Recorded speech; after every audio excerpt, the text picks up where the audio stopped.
Okay, well, welcome to the 2019 YSEALI Seeds for the Future webinar series. This will be the first of 4 webinars. This one is basically we are doing these webinars to help you craft a fantastic application for YSEALI Seeds for the Future. YSEALI Seeds for the Future is in its 5th year.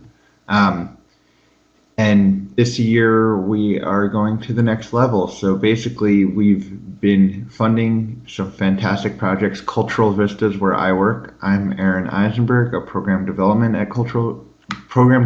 officer at Cultural Vistas. I've overseen the YSEALI Seeds for the Future program for the last 2 years. And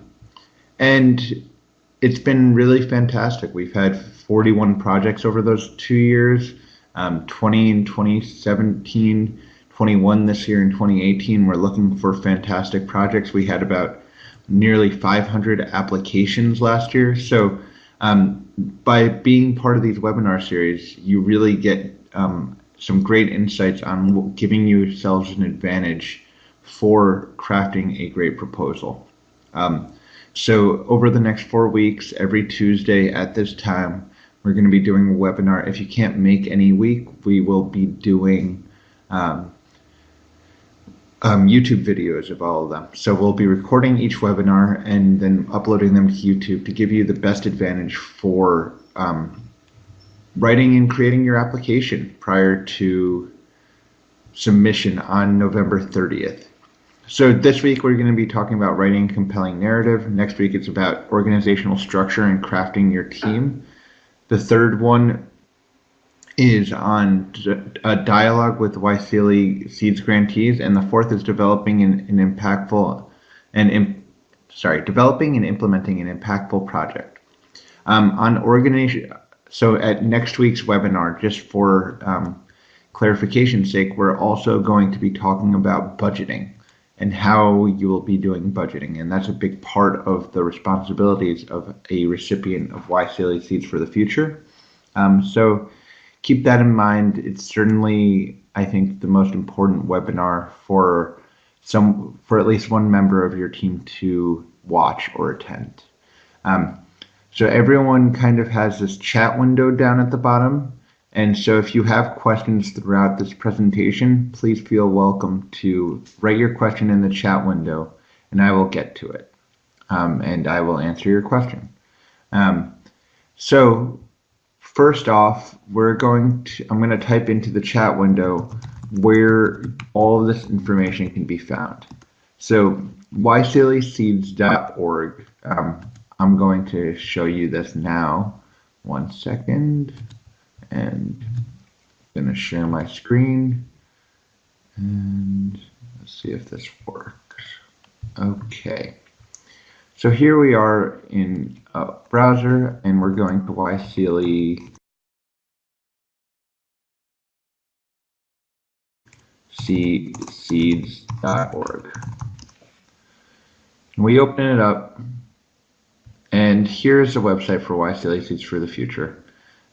Gives you all the information on the project, what YSEALI Seeds for the Future is, the welcome video, and then the application is linked to from the direct site. And so you can get into the application. And we're talking about writing a compelling narrative, and so what goes into it. As you can see, it's a long application. You have to do it in one sitting. And so it's something you really have to prepare for and think about and get your answers in line before. And so in the application, there's a project abstract that's 100 words, a project description that's 1,000 words, and then 5 pages, plus your budget, plus your CVs and what you tell in the questions. But 1,000 words and 100 words is not that much. Back to the website, and you can see there's this FAQ with all these questions and answers about YSEALI Seeds for the Future 2019.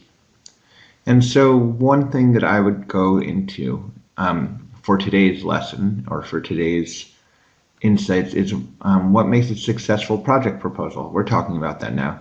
A successful project proposal is one that's feasible, reproducible, and scalable, and making a tangible difference in local community and impacting at least one of the 4 YSEALI themes. So, the way I would think about it and talk about it for you all is, one second, going back to here, is think about the YSEALI Seeds for the Future as a project that's been done for 5 years. So you have to do something that's different, something that's innovative. You can, on that YSEALI Seeds for the Future website, you can see what the previous year's projects have been. You can see what projects were successful this year, what projects were successful in 2017. That should kind of guide you for thinking about what projects you can do and how to do it. So what are we looking for? And then we'll go into specifics of proposal writing. But we're looking for projects that we said were sustainable, scalable, and impactful. What does impactful mean? It means that it can really make a difference in the local community. You're getting up to $15,000 here. $15,000 can go a long way. We're looking for projects that promote YSEALI identity. This year is the first year we're adding Timor-Leste into the YSEALI Seeds for the Future portfolio. We're looking for cross-border collaboration, ASEAN identity for some projects within ASEAN. It's really an opportunity. Many of you have had YSEALI opportunities in the past, YSEALI experiences in the past, professional fellows, academic fellows. This is an opportunity to use those experiences, those connections you've made, to harness those skills you've gained and really grow into a project. Most of the projects for YSEALI have a post-program component. Those components are usually funded in the amounts of $500 to $1,000. This is taking that and bringing it to a much larger scale and much larger impact.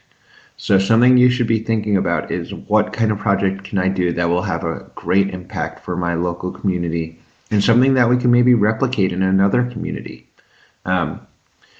So let's go back to that YSEALI Seeds website, and here we are. And in here, there is what steps should I take in preparing my application. And that's where we're going to spend some time today. So you click on that link and you get to this page. And it's preparing your application. So key points to consider here. This is general, but I think it's very helpful. It's something I wrote a few years ago. It's something I think is quite helpful for thinking about any grant, not just YSEALI. But for YSEALI, I think it really works well. So going through this, every grant is competitive. Your proposal may be one of 100 proposals submitted for consideration for a single grant award, or your proposal may be one in only 4 proposals considered for a grant. You don't know. Either way, you're competing against another proposal, so you need to make your proposal the best possible proposal. So for this point, I think it's really important to think about in YSEALI Seeds for the Future, yes, one project from every country will be funded. So automatically you're entered into a pool of, I think there will probably be about 500 applications this year for 20 spots. Super, uber competitive. But you're also guaranteed at least one project per country will be funded. So how do you make your project stand out, either in that larger pool or in your country pool? Grants are scored on points. I told you kind of our rubric: feasibility, scalability, sustainability, and cost effectiveness. So you don't need to use the full $15,000. We'll talk about that later, but you should make your proposal kind of something that you think can be done, and something that can be done in the 10-month time frame that YSEALI Seeds for the Future 2019 will be. Next. Humans read proposals. Yes, this is something that's kind of hard to believe, because you're filling in to these roles and fitting in a specific time frame. But like, if someone's reading more than 2 proposals, more than 10 proposals, more than 20 proposals, more than 50 proposals, you get the picture. They're going to be reading a lot of proposals and really needing something to jump out the page at them, something to stand out. something compelling about your story that makes them want to select your team for the project. So then your project needs to demonstrate how ready you are to implement. This means you have to describe the project in as much detail as possible. You don't want the reader to be left with questions about your project because you won't be there to answer them. It's going to be really all left on the page. So put in as many specifics as possible. Describe your project in as much detail as possible. So to that point, you may not have had any YSEALI experience. That's fine. Half of our projects don't. You may not have had any. You've had this idea in your head for a while, but you've never started it. Really outline that idea and showcase how it's really, to borrow a construction metaphor, it's shovel ready. It's something that you're ready to begin and start on almost immediately.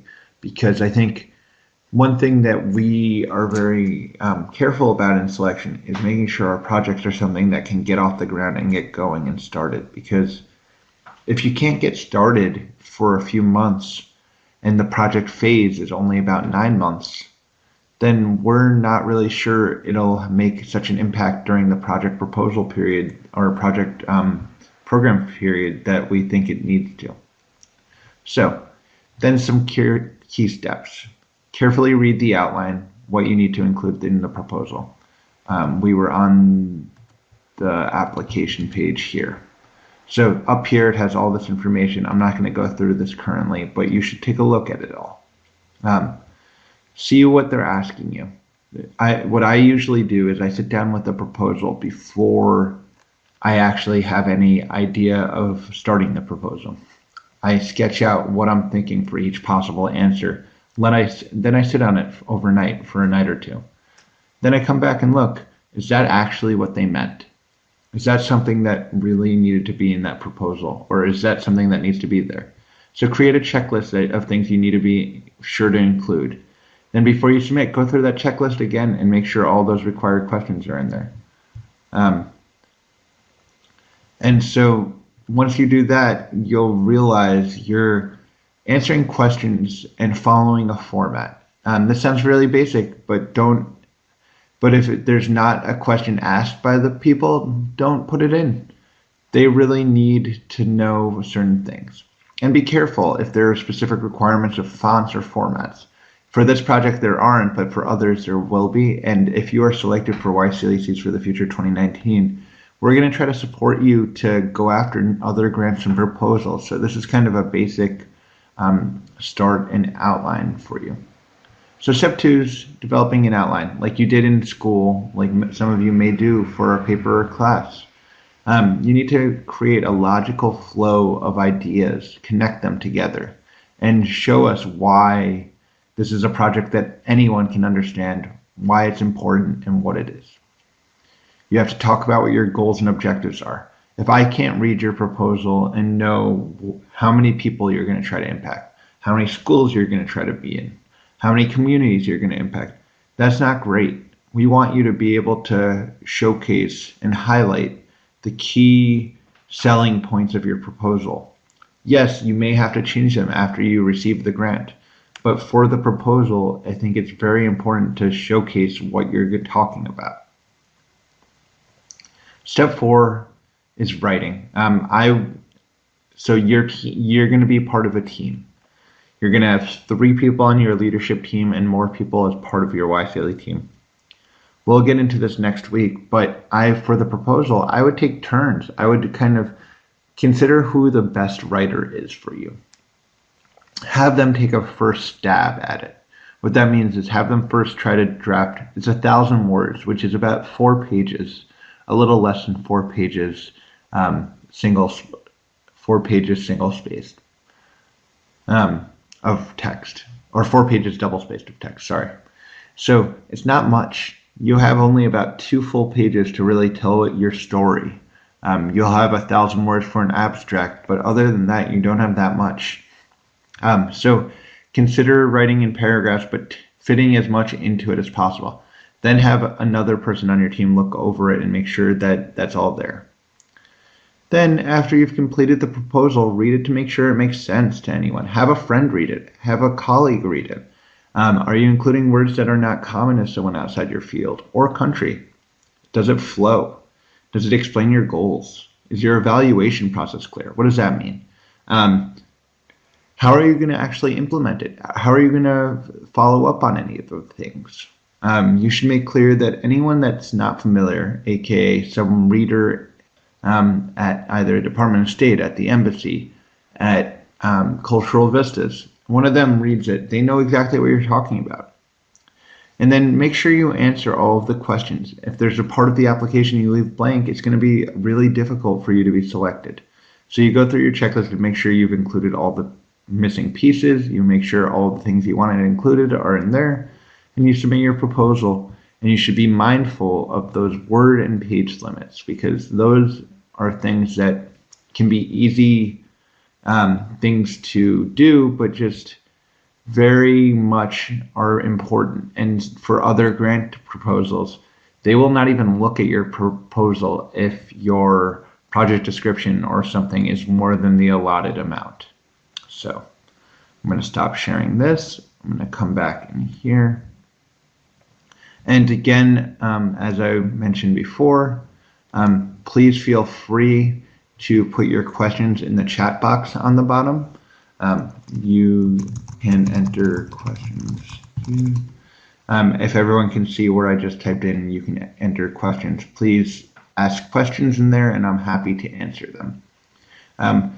Some things that I will also talk about for YSEALI Seeds for the Future and for this webinar of writing a compelling narrative is think about your project in comparison to the rest of YSEALI. What can you offer YSEALI and YSEALI Seeds for the Future that can expand upon YSEALI's reach? Think about it in a way like this. YSEALI has been around for 5 years. YSEALI has been operating in each of your countries except for Timor-Leste. It's now in its 5th year. It continues growing and expanding and scaling sustainably. It's doing great work. And the projects that have been selected have been doing great work. Take a look, if you can, through the previous projects on the YSEALI Seeds website and see, ooh, that's a project on a school. Oh, but it didn't do something that I want to do. Try to do something different. Try to find a niche, and then that way you can put forward a project proposal that's really unique, innovative, scalable, and sustainable, because that's how you're going to get selected for YSEALI Seeds for the Future. And I have to give you all credit by being on this webinar today, this evening. I know it's around dinner time for many of you. You're getting an advantage on many of your competitors because you're going to know what to look for and what to put into your proposal. So congratulations to you on that. So I see a couple of people typing questions out. I will wait for their questions.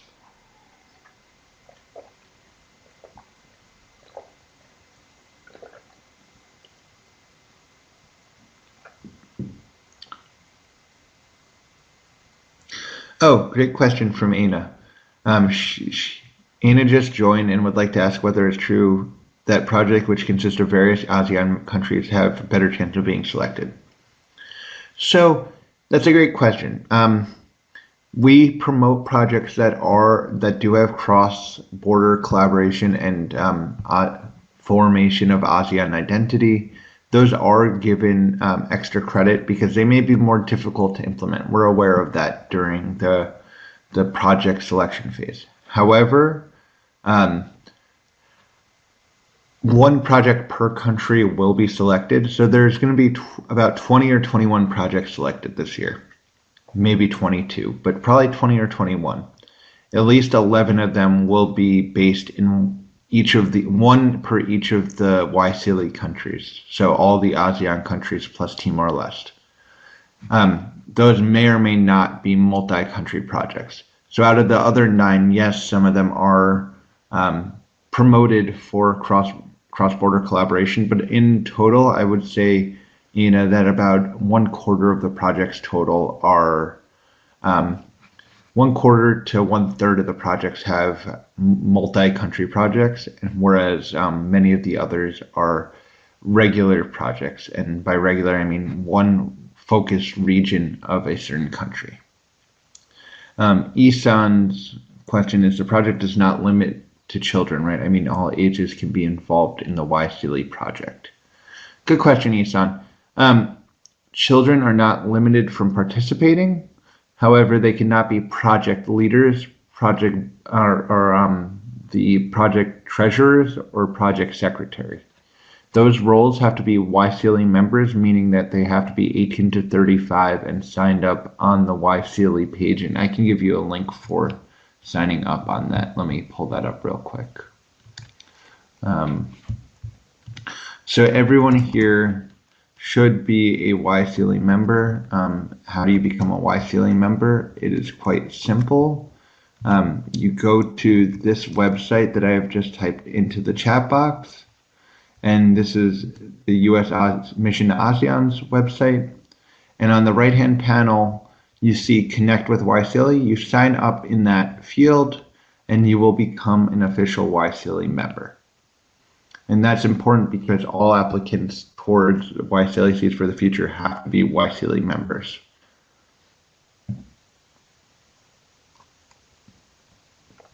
Other questions?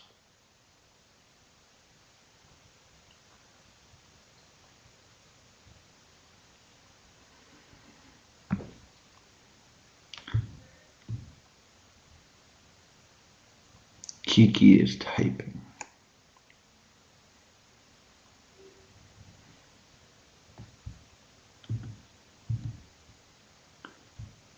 Something else that I would think about is on the first week of December this year is YSEALI Unified.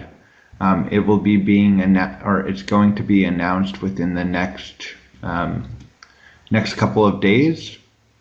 And so I would make sure that you think about how you can maybe turn a unified project into a proposal. So I know the application for YSEALI Seeds is a few days after Unified, or a few days before Unified will be this year. But if you're going to be taking part in a unified proposal or a program, you can really showcase that you already have a plan for how to implement the project, and it's already kind of scalable. You can build up on that. So Isan is asking, the subject of the project is not, no, you can certainly teach to children. So Isan's question is about, is it possible to teach to children as part of the project? And so that's something that's really important. And yes, you can teach to children. So many of our projects have gone into schools, have been impacting youth engagement projects. And so the recipients of the teachings from grant recipients can certainly be all ages, all community. It's so the key goal of YSEALI Seeds for the Future is to make a positive impact in your local community. So for teaching to local children, that makes a great amount of sense. So Diana says we will be doing youth as well, so that's fine. Kiki is asking, what are the objectives of a successful proposal? Is it based on project participant, output, collaboration of ASEAN countries?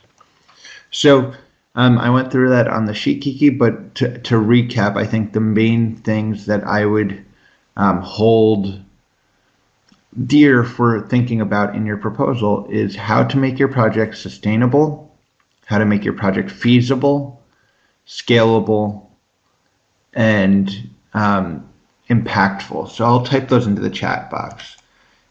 Key things. Sustainable. So what is it? And we'll go through each of them. Scalable, feasible, and what was the last one I said? Sustainable, scalable, feasible, and impactful.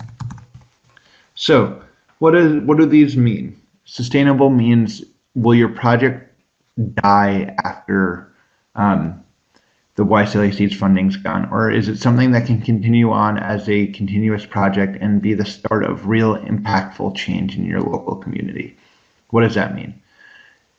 Well, think about it this way.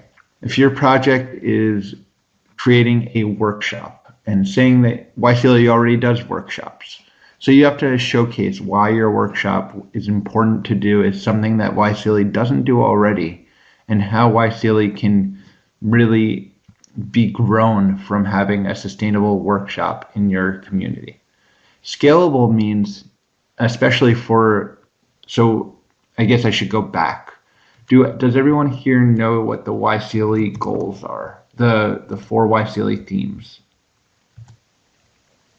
The four YSEALI themes this year, and all of your projects need to go under one of these four themes, are civic engagement, education, economic growth, and sustainable development.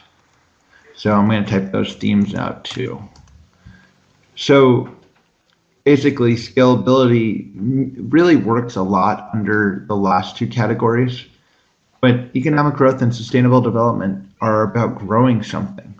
If you don't have something that can grow beyond the YSEALI program timeframe, then it doesn't sound that much scalable. So let's think about it. If you're starting a small business, or you're starting a local sustainable business or sustainable tourism thing, if it only has the $15,000, it's not going to continue after the YSEALI period. But if it's able to attract additional funding and show that it's scaled from the YSEALI program, that's going to, and the YSEALI program helped it grow, that's going to be something that really impacts it and makes it important. Then feasible. Feasible is what we talked about when I talked about saying this is your project is ready to be done, and it's something that you can do within the 9-month period, and something you can start relatively quickly. And then impactful. I think impactful may be the biggest one for all of the YSEALI Seeds projects. And so this is, what kind of impact can it make in your local community? Is this an actual need in your local community? And does this really make a difference and make your community a better place? So those are the four things that I really look for, and our rubric is based on for selecting YSEALI Seeds projects. So the collaboration of ASEAN countries is a secondary indicator. Those are the four key indicators. And so thinking about those and framework, and that kind of framework for your thoughts, really will help you develop a good program.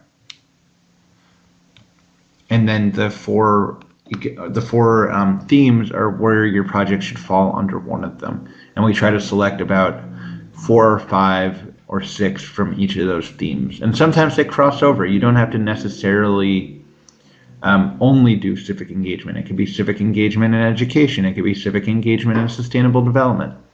But you have to kind of choose on the application which one is your main theme. Oh. Sure, Pross is asking if I can do the scalable explanation again.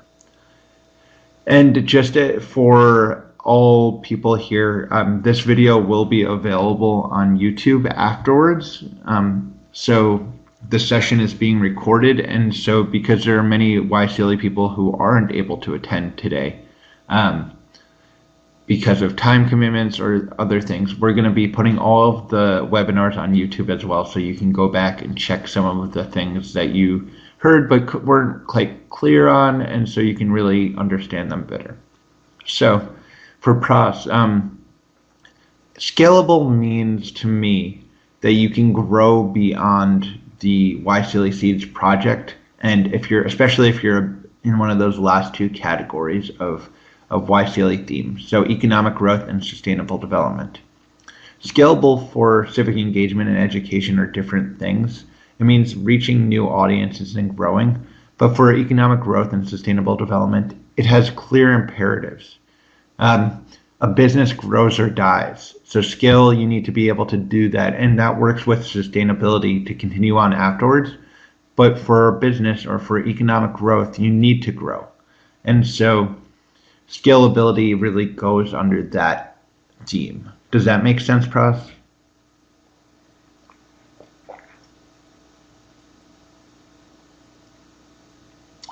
Wonderful. Are there other questions?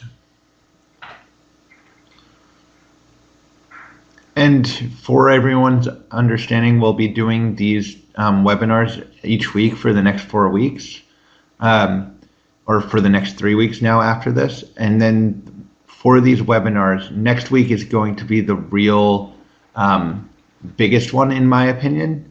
That's when we're going to go into both budgeting and delineating a project team. This is really to get your mind thinking about YSEALI Seeds for the Future today's. Then the third one will be hearing from previous winners of YSEALI Seeds for the Future. And so these, and then the fourth one will be kind of final questions, but also guiding you right up into the application, because it'll be the week of the application. So today's is really getting your head around it. And so please check out the YSEALIseeds.org website. I'll type that into the chat box one more time for all your questions, and then next week you can come with more questions. Kiki asked, does the legal status of our foundation have an effect for the proposal, or is it just based on the team member? Great question. So you do not need to be a foundation. You do not need to be a nonprofit. You don't need to be any an SME for this. It's based on individual members submitting as project teams. Yes, if you are a foundation that has done some of these projects before, it may help showcasing that it's feasible. But again, at the end, it all comes down to an idea and what project your idea can do to make a real impact in your local community. So talking about an outstanding proposal from YSEALI is does that mean the idea? How do we set our common idea into a different approach? So that's a great question.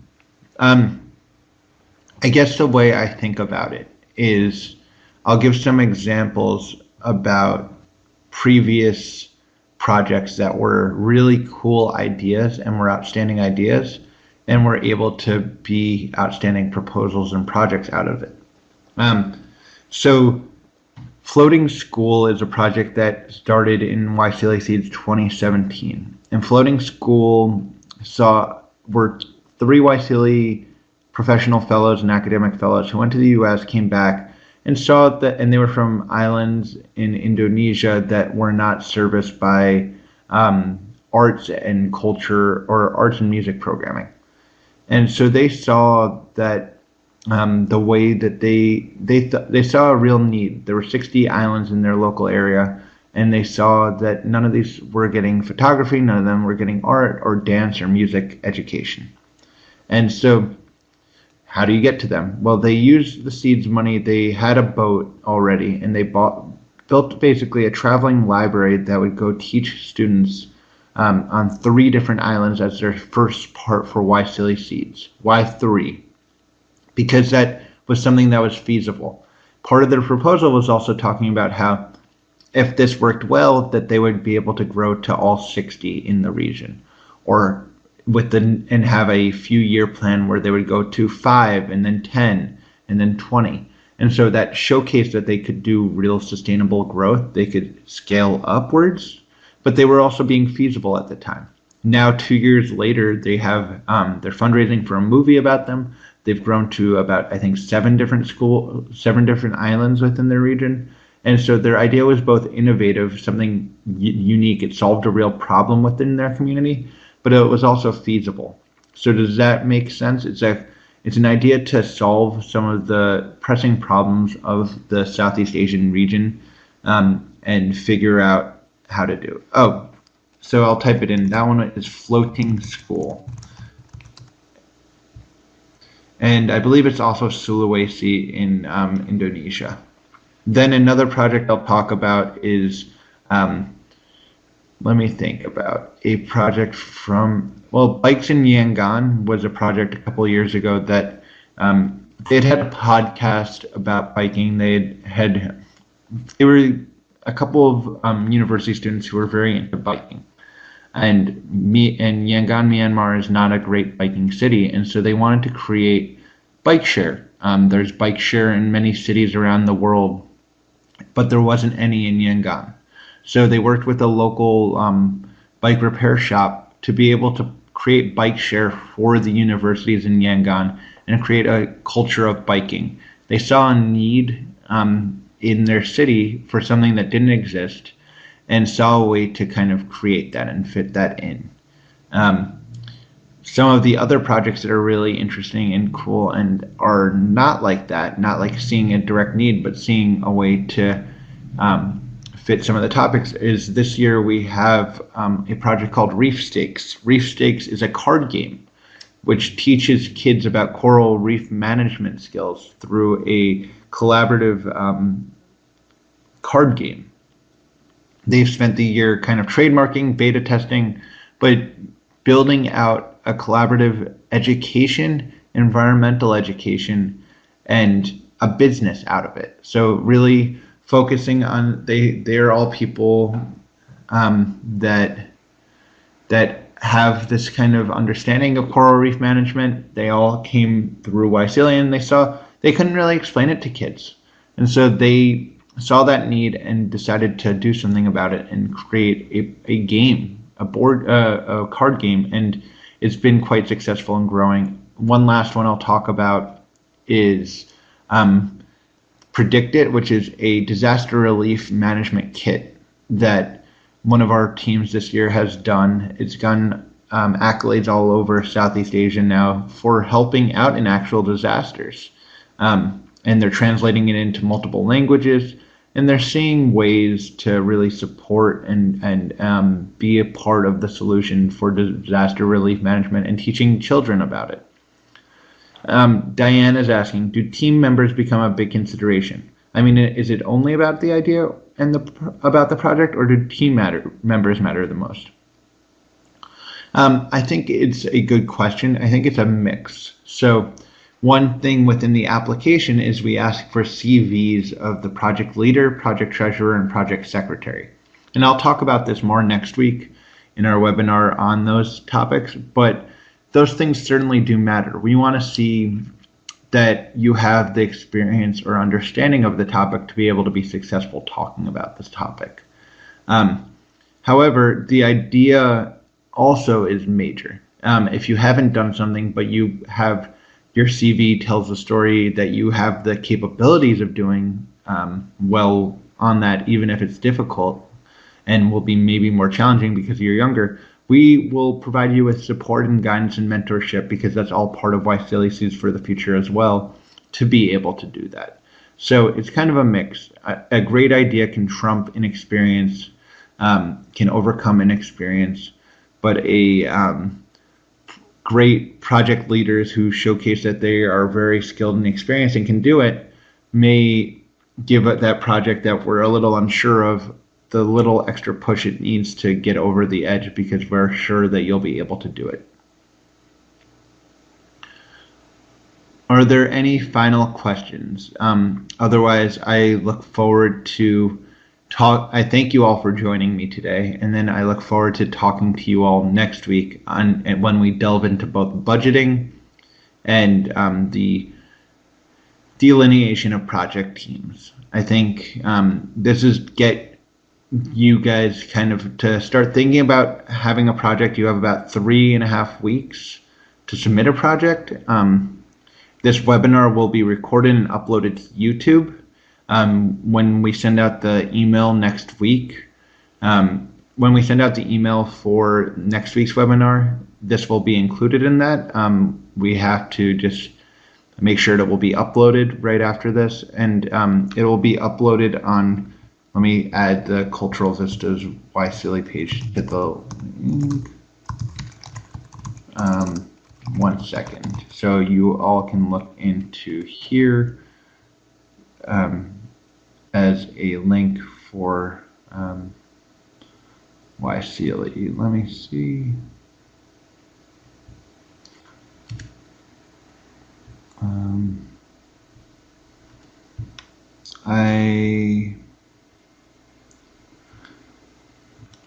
Unfortunately,